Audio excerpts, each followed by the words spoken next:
Good morning students. Today we are going to do the topic efficiency of heat engine, मतलब ऊष्मा engine की दक्षता। जैसा कि हम इस थर्मोडायनेमिक टॉपिक है हमारा,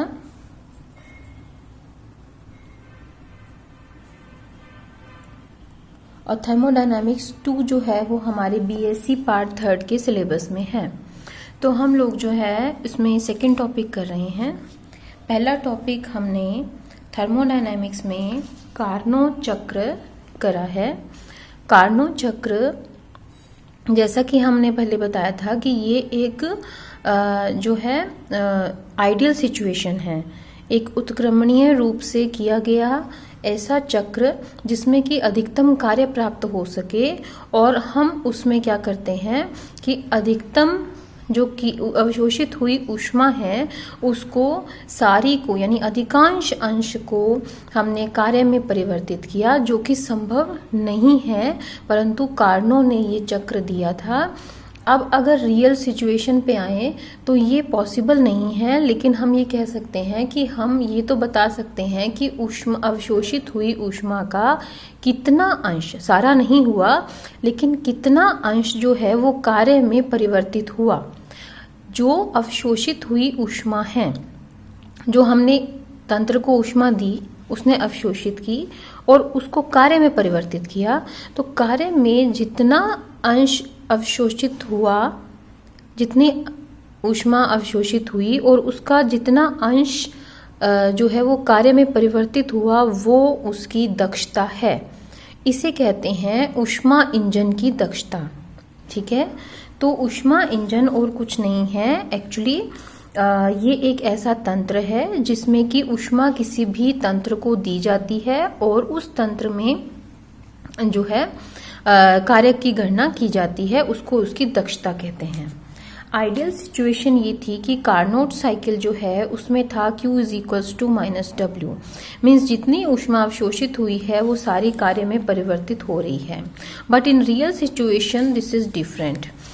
यहाँ पर ऊष्मा की दक्षता जो है उसकी परिभाषा ये होगी, the fraction of the absorbed energy which convert into work is called as efficiency of the engine. Okay, यानी अवशोषित ऊष्मा का वह भाग जो कार्य में परिवर्तित होता है उसको इंजन की दक्षता कहते हैं। ठीक है, मैथमेटिकली अगर हम देखें इसकी परिभाषा तो क्या कह सकते हैं हम लोग, देखिए हमने ऐसे कहा था W is equals to Q is equals to minus W. ठीक है, अगर हम ये कहें Q2 इसमें जो था Q2 is equals to minus W कहें तो W अपॉन Q2 भी हम लोग जो है वो लिख सकते हैं, है ना।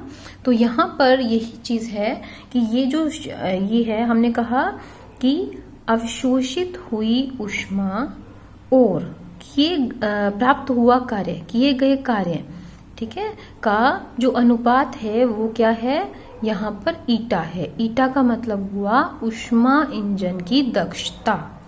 एफिशिएंसी ऑफ इंजन को कहते हैं ईटा।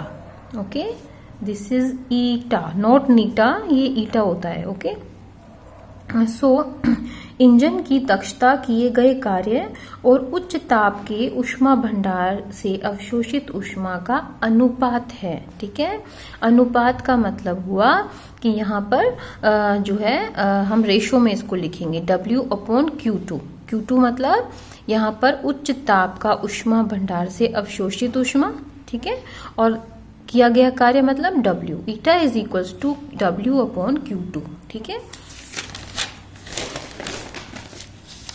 अब देखिए हम लोग देखते हैं कि हम लोग इसको कैसे लिख सकते हैं। T2 minus T1 upon T2 भी लिख सकते हैं। कैसे लिखेंगे, जो इससे पिछला वीडियो है उसमें हमने किया था W is equals to minus R, 10 number जो इक्वेशन थी वो थी minus R T2 minus T1 log V2 upon V1। ये क्या था, कार्नो चक्र का W की गणना थी ये। ठीक है, फिर हमने इसमें Q2 भी किया था। क्यू किया था, क्यू में क्या था, Q2 के अंदर क्या था, R T2 minus T1 log V2 upon V1 था। ठीक है, तो ये जो दोनों हैं उनसे हम लिख सकते थे Q is equals to minus W लिखा था। अगर इसकी जगह पे हम यहाँ पे देखिए इसमें यहाँ जो ये इक्वेशन है इसके अंदर अगर हम लिख दें कि W is equals to Q is equals to RT2, T2 अगर उच्च ताप पर है, उच्च ताप पर होने पर यहाँ पर T2 लिखेंगे, T1 नहीं लिखेंगे, ठीक है। तो इसका मतलब T2 आ जाएगा यहाँ पे इस जगह पे। इसका मतलब अगर हम W/Q2 लिखते हैं, W ये है, Q2 ये है, ठीक है, इसको हमने उच्च ताप पर कर दिया तो यहाँ पे ये नेग्लिजिबल हो गया, T2 हो गया। इसको W/Q2 करेंगे तो हमारे पास क्या आएगा, ये आ जाएगा W/Q2। W/Q2 is equals to क्या हो जाएगा, W/Q2 is equals to T2 minus T1 upon ये वाला T2 minus T1 upon T2। Okay, बाकी सब कट जाएगा। अब देखिए अगर W/Q2 है तो Q2 को हम इधर ले आएंगे, ठीक है।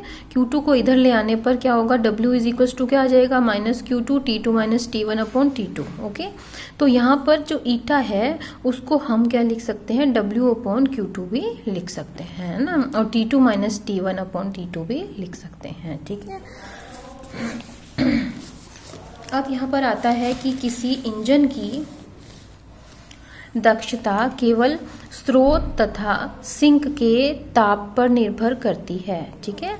कैसे माना हमने ये, हमने यहाँ पे देखिए क्या लिखा, eta is equals to T2 minus T1 upon T2, यानी कि जो दक्षता है वो ताप पर निर्भर करती है ना। तो यहाँ पर हम क्या लिख सकते हैं, किसी इंजन की दक्षता केवल स्रोत तथा सिंक के तापों पर निर्भर करती है, कार्यकारी पदार्थ पर निर्भर नहीं करती है, ठीक है। उसके बाद हम देखते हैं T2 minus T1 upon T2 जो है ये हम लिखते हैं यहाँ पर, जो हमने पीछे भी बात की थी कि ये 1 से कम है, मतलब ये ईटा ही हो गया, ठीक है, ये ईटा हो गया।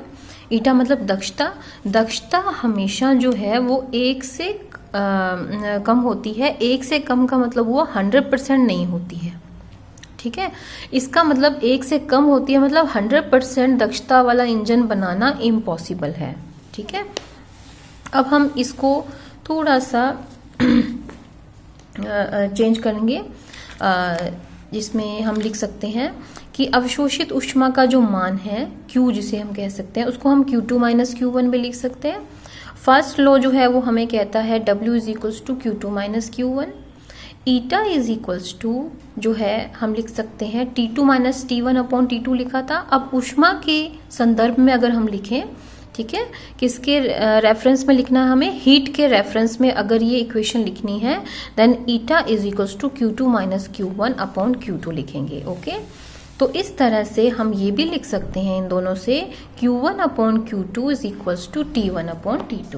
ओके, तो ये जो हमारा है ये हमारी जो है इंजन की रिलेटेड जितनी भी क्वेश्चन आएंगे, क्योंकि ये क्वेश्चन ज़रूर आता है, या तो ये 2 नंबर में आएगा, अदरवाइज इसका न्यूमेरिकल आएगा आपके पास, इंजन की दक्षता ज्ञात कीजिए। ओके, तो यहाँ पर ये जो क्वेश्चन है और ये टॉपिक है ये इतना ही है, इसको आप कंप्लीट लर्न कीजिए।